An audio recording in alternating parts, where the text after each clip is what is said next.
Halo teman-teman, welcome back to my YouTube channel. Apa kabar semua? Semoga dalam keadaan sehat dan tetap semangat ya. Di kesempatan kali ini aku mau sharing lagi nih tentang soal-soal ekonomi ya.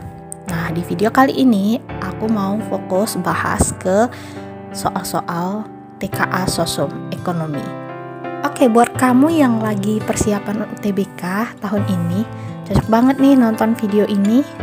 Soal-soal yang akan aku bagikan di sini adalah soal-soal yang sebelumnya udah pernah muncul di tahun-tahun sebelumnya.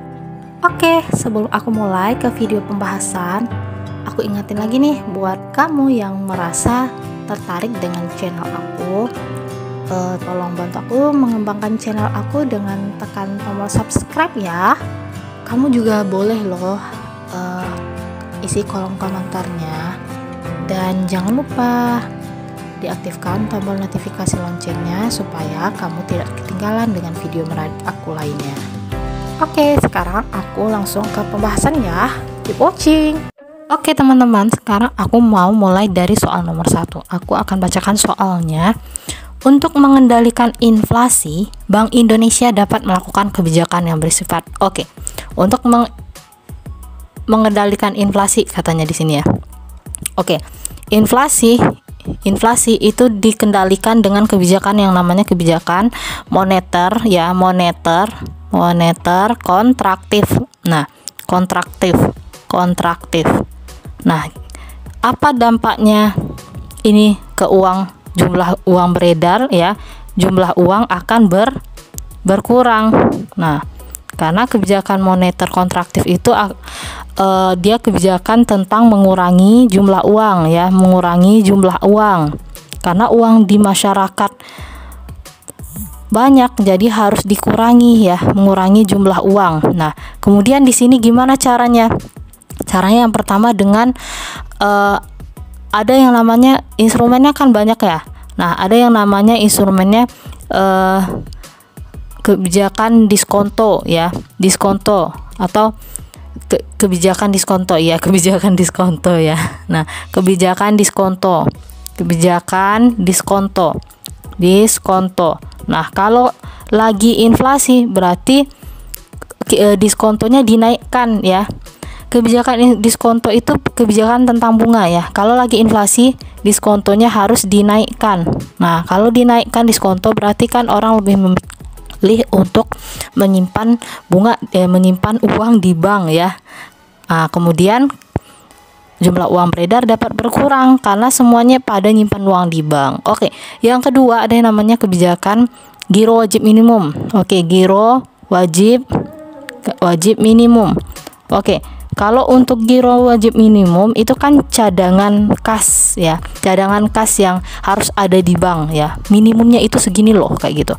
Jadi kalau lagi inflasi ya, banyak jumlah uang beredar, nah giro wajib minimum itu dinaikkan ya, cadangan kas itu dinaikkan sehingga jumlah uang beredar bisa berkurang. Oke, yang ketiga ada yang namanya kredit selektif. Nah, kebijakan tentang pemberian kredit. Oke, kalau lagi inflasi, nah kredit selektif itu dinaikkan ya. Bank itu sangat sulit sekali meminjamkan uangnya ke masyarakat ya, karena uang lagi banyak, makanya uang itu disimpan dulu kayak gitu.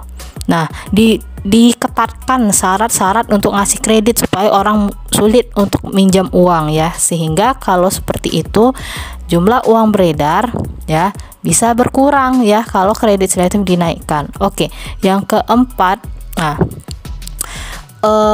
ini ada lagi ya kebijakan yang namanya kebijakan himbauan dari Bank Indonesia kepada bank umum untuk menahan uang ya, moral namanya, himbauan moral namanya. Oke, udah terjawab ini ya. Aku rasa ini bisa langsung kejawab langsung ya. Yang A ekspansif salah ya, bukan ekspansif.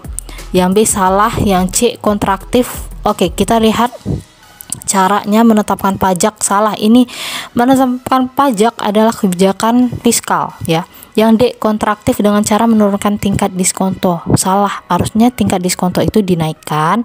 Yang E, kontraktif dengan cara menaikkan giro wajib minimum. Ini yang betul ya, yang E.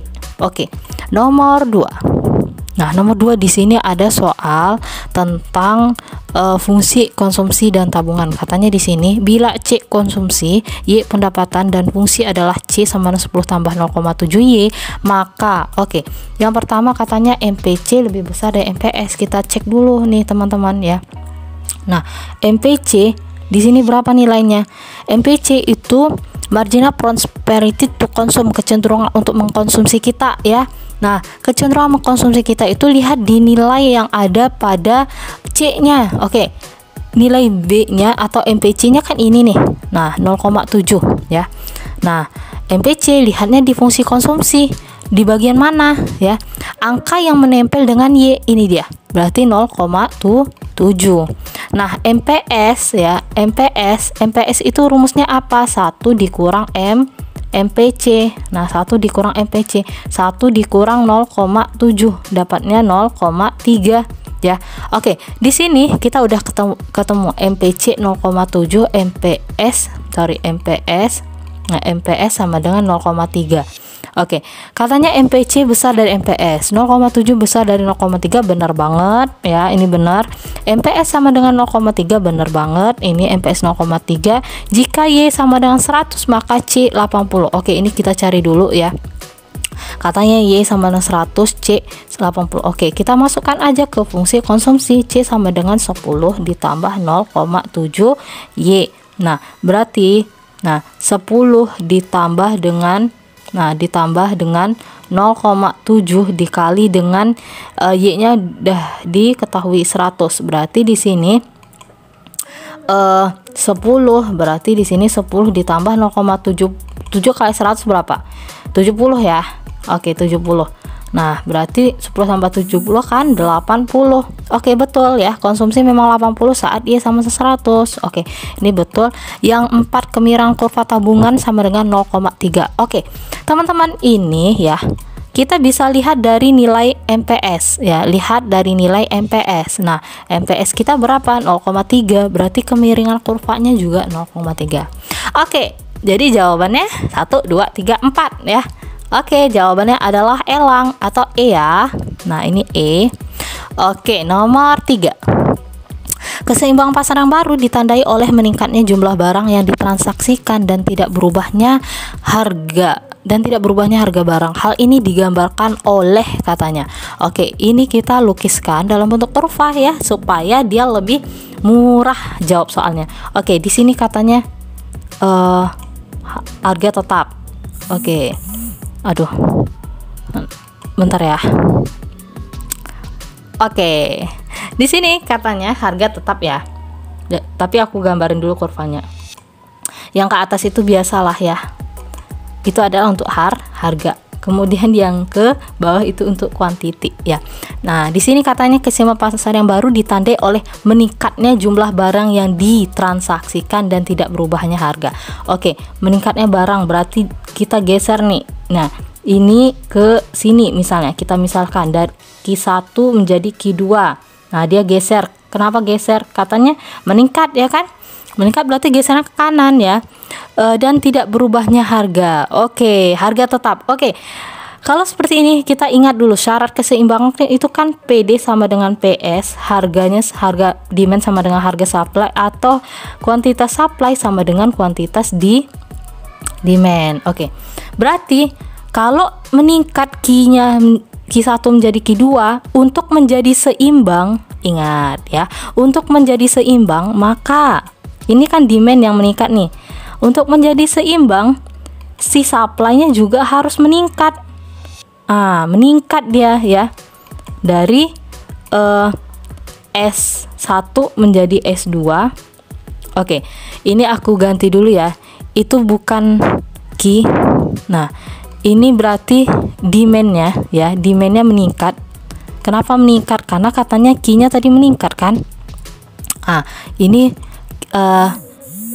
demandnya meningkat dari D1 menjadi D2. Oke, meningkat berarti gesernya ke kanan. Nah, kemudian kalau si supply juga meningkat, S1 menjadi S2. Oke, berarti ini dia peningkatan permintaan dan penawarannya dalam proporsi yang sama ya, supaya mereka seimbang. Jadi harus sama kurvanya, ini harus sama harusnya ya. Ini S1 S2-nya agak beda sedikit, sebenarnya harus sama ini. Nah, kemudian harga katanya tetap, berarti harga itu tetap dia. Harga itu tetap. Itu dia. Oke. Nah, itu dia ya. Nah, lebih kurang seperti itu ya kurvanya ya. Intinya adalah kalau harga tetap berarti harganya itu nggak berubah ya, cuma key-nya yang berubah. Kalau key berubah berarti D1 D2 juga harus berubah, S1 harus sama dengan S2 juga harus berubah. Jadi jawabannya adalah elang. Peningkatan permintaan dan penawaran dalam proporsi yang sama. Oke, kita masuk nomor 4. Oke, sekarang aku masuk ke soal nomor 4. Aku akan bacakan soalnya di sini. Oke. Ketika dana APBN digunakan untuk menyelamatkan perekonomian yang terkena krisis, pemerintah sedang menjalankan fungsi. Oke, ini tentang fungsi APBN. Ini sering banget masuk di ujian-ujian UTBK. Jadi teman-teman harus waspada, soal ini kalau bisa udah di luar kepala ya. Nah, katanya di sini menyelamatkan perekonomian. Oke, ada kata kunci menyelamatkan perekonomian. Berarti fungsinya ya, fungsi APBN itu untuk menstabilkan perekonomian. Oke, berarti jawabannya stabilisasi. Oke, otorisasi ini APBN digunakan sebagai dasar atau panduan ya. Ini panduan apa? Panduan dalam penerimaan dan pengeluaran uang ya. Dan pengeluaran uang pastinya ya. Oke, pengeluaran uang. Nah, kemudian ekspansi itu tidak ada. Alokasi duit APBN itu digunakan untuk membiayai atau mengalokasikan ya. Nah, ini APBN digunakan untuk membiayai ya, membiayai pembangunan negara ya, pembangunan negara. Misalnya negara bangun jalan tol, atau negara bikin rumah sakit, bikin sekolah, bikin fasilitas umum seperti jembatan dan lain-lainnya. Oke, distribusi ya. APBN itu digunakan sebagai alat pemerataan pendapatan. Nah, ini sebagai alat pemerataan pendapatan ya. Pemerataan pendapatan. Nah, misalnya kayak gini, negara ngasih bantuan sosial kepada masyarakat yang kurang mampu kayak gitu ya. Nah, itu dia. Jadi jawabannya adalah elang. Nomor 5. Oke. Nomor 5 kita lihat soal tentang pendapatan nasional ya. Oke, di sini aku akan bacakan soalnya. Pada tahun 2017, kondisi perekonomian ditandai oleh PDB sebesar 20 juta, investasi 4 juta, belanja pemerintah 3 juta, ekspor 1 juta, impor 300.000. Dari data tersebut besarnya konsumsi. Oke, berarti di sini kita pakai rumus Chiksem ya, rumus pengeluaran ya. Y sama dengan C tambah I ditambah dengan G ditambah dengan ekspor ya. Ditambah ini dalam kurung dulu ya, ditambah ekspor ditambah impor. Ini kalau mau ngapal cepatnya rumusnya yaitu Y sama dengan Chiksem ya. Menggunakan menghitung pendapatan nasional menggunakan metode pengeluaran. Oke. Y diketahui di sini PDB sebesar 20 juta. Berarti Y-nya 20 juta sama dengan C-nya yang ditanya ditambah investasinya ini 4 juta. Ya, 4 juta ditambah dengan government expenditure, belanja pemerintah 3 juta. Oke, ditambah dengan ekspor, katanya di sini si ekspor 1 juta ya. Kemudian ini 1 juta ya. Si impor berapa? 300.000. Ini dalam ribu ya, 300.000. Oke, berarti 20 juta sama dengan C ditambah 4 tambah 3 7 juta tambah 1 juta kurang 300 kan 700.000, berarti ini 7 juta 700. Nah, 7 juta 700 ini dalam juta ya, 7 juta 700 ya ribu. Oke, 20 juta berarti ini bisa kita selesaikan mencari C-nya. C sama dengan 20 juta karena dia pindah ke kanan jadi kurang ya. 20 juta dikurang dengan 7 juta 700.000. Ini dalam juta ya, ingat ya. 20 juta kurang 7 juta 13 ya. 13 berarti kurang lagi 700. Berarti 12 juta 300.000 12.300.000. Oke, jadi jawabannya adalah bravo atau B ya. Oke, nomor 6. Harga yang dihadapi oleh industri rumah tangga yang berada di pasar persaingan sempurna adalah 30. Jika biaya rata-rata AC 2Q tambah 5, maka jumlah barang dalam unit yang diproduksi untuk mencapai keuntungan maksimum adalah keuntungan maksimum. Kapan laba mak bisa dicapai? Laba mak. Nah, laba mak itu dicapai ketika ini ya, laba maksimum itu dicapai ketika MR sama dengan MC ya. MR sama dengan MC. Nah, atau MR ini berarti TR aksen turunan pertama dari revenue-nya. MC adalah turunan pertama dari cost-nya atau TC aksen. Ini bisa kita cari ya. Kita cari dulu TR-nya ya. Kita cari dulu si TR. Nah, TR sama dengan apa rumus TR? TR itu kan rumusnya kan harga dikali dengan jumlah barang. Harga udah diketahui di sini ya. Di harga yang dihadapi oleh katanya industri rumah tangga yang berada di persaingan sempurna 30. Berarti ini masukkan harga 30 dikali dengan Q. Nah, 30 kali Q berapa? 30. Salah ya. Aku coret aja nih. Nah, ini berarti ya. Ini 30 ya. 30 Q. Tunggu ya. Aku hapus dulu ya. Kayaknya hitam-hitam itu sangat merusak pandangan. Nah, berarti di sini 30 dikali Q ya. 30 Q. Nah, ini kan 30 Q. Berarti kita sambung aja ke sampingnya. Nah, TR udah ketemu 30 Q. Berarti kalau TR aksen keturunan pertama dari TR berarti 30 aja. Udah ketemu untuk si TR. Kita cari dulu TC ya. TC gimana rumusnya? TC sama dengan AC dikali dengan Q. AC udah ada di soal nih, 2Q ya. 2Q. Nah, ditambah dengan 5 dikalikan dengan Q. 2Q dikali Q berapa? 2Q kuadrat ditambah 5 kali Q, 5Q. Udah ketemu ini si TC. Berarti turunan pertama TC aksen berapa? 2 kali 2 4Q. Pangkatnya kurang 1 ya. 4Q ditambah dengan 5. Udah bisa nih. Nah, ini TR aksen, ini TC aksen. Langsung masukkan ke persamaan aja langsung ya. Langsung kita masukkan ke persamaan aja. Nah, aku langsung aja masuk aja ke sini ya. Berarti kan di sana katanya TR aksen sama dengan TC aksen untuk mencapai laba maksimum ya. 30Q sama dengan TC aksennya 4Q ditambah dengan 5. Berarti di sini 30Q sama dengan 4Q ditambah 5. Benar nggak ya? 30.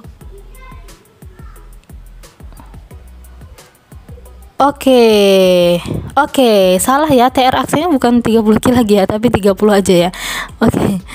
Makanya kenapa Q-nya 2 di sini? 30 aja ya. Nah, di sini langsung aja aku mulai lagi ya. 30. Nah, 30 dikurang dengan 5 sama dengan 4Q. Kemudian di sini 30 kurang 5 berapa? 25 ya. 25 sama dengan 4Q. Q-nya berapa?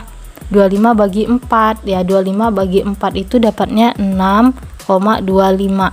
Jadi jawabannya adalah elang E. Nomor 7. Jika fungsi permintaan barang X adalah QDX 20 kurang 2 PX, QDX sama dengan jumlah barang X yang diminta, PX harga barang X, maka elastisitas permintaan barang X pada saat harga 5 adalah. Ini mencari yang namanya elastisitas, teman-teman. Ini gampang kalau tahu rumus ya. Kalau nggak tahu rumus nggak bisa juga. Ini teman-teman pakai aja rumus yang kayak gini ya. Ini rumusnya lain lagi, bukan rumus elastisitas yang biasa itu ya. Rumusnya yang lain lagi. Q aksen dikali dengan P per Q. Kita cari Q aksennya dulu ya. Nah, di sini kan diketahui QDX-nya ya. QDX-nya sama dengan 20 kurang 2 PX. Oke, berarti kalau mencari KDX aksennya atau Ki aksen sama aja ya. Ki aksennya berarti turunan dari KDX ini ya. 20 dikurang 2PX turunnya berapa? Min 2 aja ya. Ini turunnya cuman min 2. Oke, itu dia. Nah, kemudian kita cari lagi nilai P. P udah dapat ya 5 ya. Nah, kemudian kita cari nilai Q ya. Nah, nilai Q gimana cara carinya? Tinggal masukkan ke rumus ini ya. QDX sama dengan 20 kurang 2PX katanya kan. Nah, kalau mencari Q doang ya, Q aja. Nah, kita masukkan aja berarti 20 dikurang 2 kali pada saat harganya 5 ya. Berarti 20 dikurang 10 sama dengan berapa ini? Sama dengan 10. Nah, ini untuk Q aja, Q-nya 10 ya. Q aksennya min 2, P-nya 5. Masuk ke rumus. Kita bisa ya masuk ke rumus langsung ya. Oke, Q aksennya kita masukkan min 2 dikali dengan P. Nah, P-nya yaitu 5 ya, udah ada di soal. Kemudian dibagi dengan Q. Q-nya yaitu 10. Oke, berarti min 2. Nah, min 2 dikali 5 min 10 per 10. Berarti dapatnya sama dengan min 1. Oke, jadi dapatnya resistensi permintaannya adalah min 1. Oke. Jadi jawabannya Charlie atau C ya. Oke, sekarang aku masuk ke soal nomor 8. Di sini soalnya adalah pada saat tingkat pengangguran meningkat, pemerintah menambah proyek-proyek yang bersifat padat karya. Hal ini merupakan wujud nyata APBN dalam menjalankan fungsi katanya. Oke, kita tadi udah kita singgung ya. Kalau untuk di sini kasusnya sedang mengalami pengangguran. Nah, pengangguran meningkat, kemudian berarti kan ekonominya dalam keadaan tidak stabil. Oke, kalau dalam keadaan tidak stabil berarti pemerintah menambah proyek yang bersifat padat karya, berarti distabilkan lagi kondisinya oleh pemerintah dengan cara ini. Berarti APBN di sini fungsinya sebagai stabilisasi ya, delta ya, D. Oke, nomor 9. Pasar yang memiliki faktor penghambat paling tinggi adalah, nah ini gampang banget ya. Kalau untuk pasar yang punya hambatan tinggi itu monopoli ya. Kenapa tinggi hambatan masuk sini? Bisa jadi karena modalnya besar, bisa jadi karena pasarnya itu udah dipatenkan oleh pemerintah ya. Jadi kita nggak boleh masuk lagi, kita nggak boleh adopsi lagi usaha yang sejenis ya. Nah, kemudian kalau ditanya lagi ya, di soal-soal itu kan ada tuh banyak pertanyaan seputar hambatan ini ya. Dia ada juga soalnya yang nanya kayak gini teman-teman. Urutan pasar dari faktor penghambat paling tinggi, pasar milik faktor penghambat paling tinggi diurutkan dari yang pertama apa aja katanya. Nah, di sini aku bantu ya. Yang pertama itu faktor penghambat paling tinggi itu monopoli, kemudian oligopoli, monopolistik, baru yang terakhir ada persaingan sempurna. 1 2 3 4 ini enggak ada ya. Oke, berarti jawabannya A ya. Dalam kasus ini jawabannya alfa. Oke teman-teman, itu dia soal beserta pembahasan untuk soal-soal UTBK ya, TKA Sosum Ekonomi. Semoga bermanfaat ya. Jika kamu ada pertanyaan, boleh banget ya tulis di kolom komentar atau chat di salah satu medsos aku, boleh banget. Kamu juga boleh request ya materi apa ataupun soal-soal tentang apa yang akan aku bahas di video selanjutnya. Boleh tulis juga di kolom komentar ya. Oke, karena waktu kita sudah habis, sebentar lagi aku akan selesaikan pembelajaran kita hari ini. Tapi sebelum aku pamit, aku ingatin lagi nih buat kamu yang belum tekan tombol subscribe-nya, tolong bantu aku mengembangkan channel aku dengan tekan tombol subscribe ya. Boleh juga di like serta komen, dan jangan lupa aktifkan notifikasi loncengnya supaya kamu tidak ketinggalan dengan video menarik aku lainnya. Oke, terima kasih buat kamu yang sudah bantu subscribe dan singgah di channel aku. Aku pasti senang banget ya, karena subscribe nih teman-teman bikin channel aku lebih berkembang dan ya pasti senang banget ya. Buat kamu yang lagi studi, aku pesan ya, tetap semangat belajarnya. Jangan lupa sering bahas soal, dan juga jangan lupa dibaca-baca lagi atau direview lagi materi-materi ekonomi supaya lebih paham dan lebih jelas ya. Oke, sampai jumpa lagi di video selanjutnya. See you.